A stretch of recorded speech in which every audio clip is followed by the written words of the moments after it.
Hello everyone, নিকিস daily স্টোরিতে সবাইকে স্বাগত। তোমরা সবাই কেমন আছো? আশা করি ভালো আছো।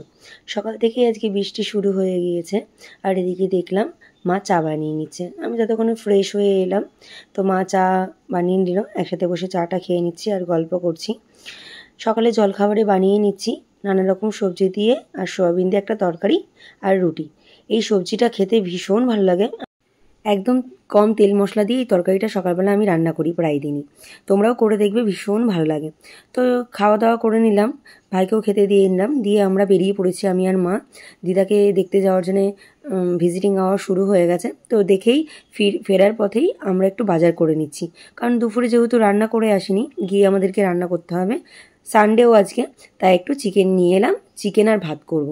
মা খাবে না, মা তো ডায়েটে আছে, মা ওটস খাচ্ছে, মুসলি খাচ্ছে। দিদার ওখান থেকে আসতে অনেকটা বেলা হয়ে গেছে, তাই ঝটপট করে রান্নাটা চাপিয়ে নিলাম।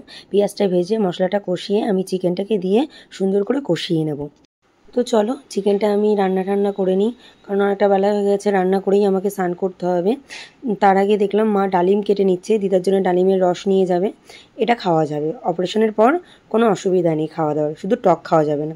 আর এদিকে আমি রায়তাটা বানিয়ে রাখলাম স্নান করতে যাওয়ার আগে। স্নান টান করে এসে জামাকাপড়গুলো মেলে দিচ্ছি। বাইরে ভীষণ রোদ দিয়েছে আজকে, সকালের দিকে এত বৃষ্টি হচ্ছিল, তারপরে বেলার দিকে রোদ দিয়েছে। তো আমি একদম রেডি হয়ে নিচ্ছি, মা ওদিকে খেতে বসে গেছে, আমার জন্য ওয়েট করছে। তো আমি রেডি হয়ে খেতে বসে গেলাম। মা আমাকে খাবারটা রেডি করে দিয়েছে, এক বাটি রাইস, একটু চিকেন আর আমি যে রায়তাটা বানিয়েছিলাম। তো মা দেখো কি খাচ্ছে, আম, পেয়ারা, মুসলি, এসব মায়ের দুপুরবেলা খাবার। জোর করে মাকে আজকে একটু রাইস খাইয়েছি, চিকেন তো মা খায় না। তারপর আমি কখন ঘুমিয়ে গেছি টেরই পাইনি, মা দিদাকে দেখতে চলে গেছিলো। দিদাকে দেখতে গিয়েছিল, তখন সেখান থেকে মাসি এসছে আমাদের বাড়িতে। তো মাসি চা টা খেয়ে আবার বেরিয়ে গেল, অনেকটা রাত হয়ে গেছে। আমি কিছু ভিডিও করছিলাম, সেগুলো করে নিয়ে, যেহেতু রাতে ঘুমাবো, চোখে কাজল রেখে ঘুমানো একদমই উচিত নয়, একেবারে ফ্রেশ হয়ে ঘুমাতে হবে। তো খাওয়া দাওয়ার আগেই আমি বিছানাটা ঝেড়ে নিচ্ছি। এদিকে দেখছি ভাই কিছু খাবার নিয়ে এসছে, আমি তো অবাক হয়ে গেলাম। এদিকে রাইস চিকেন ঘরে রয়েছে, ও আবার খাবার অর্ডার করেছে। তো চলো দেখো, লাচ্ছা পরোটা আর এদিকে চিকেন কষা অর্ডার দিয়েছে। তো সেটাই ভাই বললো তুই একটু টেস্ট কর। তো আমি টেস্ট করে নিলাম, আর রাইসটা আর খাওয়া হলো না। খাওয়া দাওয়ার পর আমি প্লেটটা সুন্দর করে ধুয়ে রাখলাম, কারণ আমাদের যে পাপিয়াদি সে কদিন ধরে আসছে না, আর কাচের প্লেট আমরা দিও না, এটা হচ্ছে মোট কথা।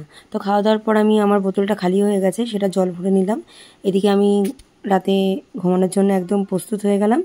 তো ভিডিওটা আমি এখানেই শেষ করছি। তোমাদের কেমন লাগলো অবশ্যই কমেন্ট করে জানাবে। আমার চ্যানেলের পাশে থাকার জন্য অবশ্যই চ্যানেলটিকে সাবস্ক্রাইব করবে।